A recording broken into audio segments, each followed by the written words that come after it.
आज की कहानी एक बूढ़े पिता का इंतजार।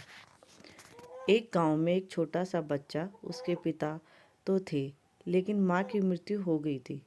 पिता सारा दिन काम करता और अपने बेटे को पाल पोस कर बड़ा करता। वह सारे सुख अपने बेटे को देता जो एक माँ दे सकती थी। उस पिता ने कभी कुछ नहीं मांगा, सिर्फ इतना ही मांगा कि मेरे बेटे को कोई परेशानी ना हो। दिन बीतते गए, बेटा पढ़ लिख कर अच्छा जॉब करने लगता है और वह शहर में रहने लगता है। कुछ दिन बाद वह अपने पिता से मिलने आता है और कहता है, पापा, मुझे कुछ पैसों की ज़रूरत है। मैं चाहता हूँ कि शहर में ही ज़मीन लेकर अपना घर बना लूँ। पिता इस बात को सुनकर बहुत खुश होते हैं। सोचते हैं कि मेरा बेटा है, एक ना एक दिन नाम करेगा। जिंदगी भर की बचाई हुई पूंजी को निकालकर अपने बेटे को दे देते हैं। बेटा शहर चला जाता है और उन पैसों से अपना घर बना लेता है। पिता इधर इंतजार करता रहता है कि मेरा बेटा फिर से आएगा, एक ना एक दिन तो मेरे पास आएगा ही। जाएगा कहाँ? उसके पास अब कोई नहीं जाता था, क्योंकि ना ही अब उस पिता के पास पैसे थे और ना ही रहने का जगह थी। कुछ दिन बाद बेटा फिर लौट कर आता है और अपने पिता से कहता है, पापा, अब आप दादाजी बनने वाले हैं। पिता को बहुत खुशी होती है इस बात को सुनकर। वह कहते हैं, तू मुझे मेरी बहू और पोते से कब मिलवाएगा? बेटा कहता है, बस पापा, थोड़े दिन और।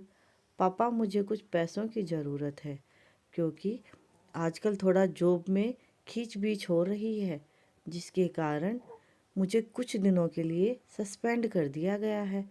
पिता के पास कुछ नहीं रहता देने के लिए, लेकिन फिर भी कहते हैं, अच्छा बेटा, तू रुक, मैं अभी आया, कुछ पैसों का बंदोबस्त करके आता हूँ।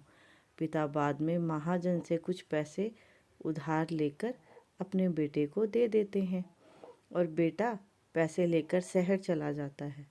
बरसों गुजर जाते हैं। पिता सोचते हैं कि मैं तो अब दादाजी बन गया हूँगा।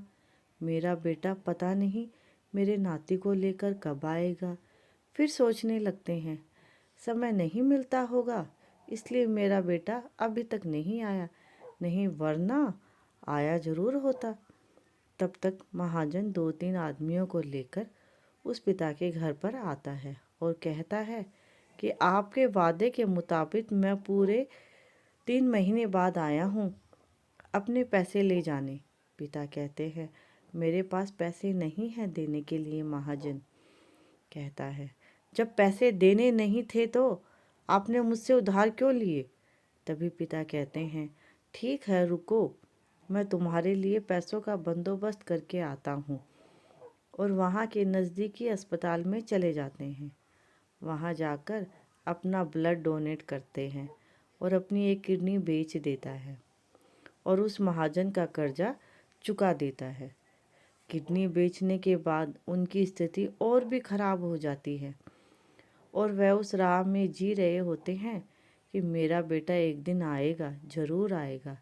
इस आस में जीते जीते एक दिन पिता की मृत्यु हो जाती है, परंतु उस बेटे को अपने पिता को आग देना भी नसीब नहीं हुआ। यह कहानी अगर आपको अच्छी लगी है तो प्लीज़ कमेंट करें, लाइक करें और शेयर करें। और अगर आप मेरे चैनल पर नए हैं तो प्लीज़ सब्सक्राइब करें। धन्यवाद।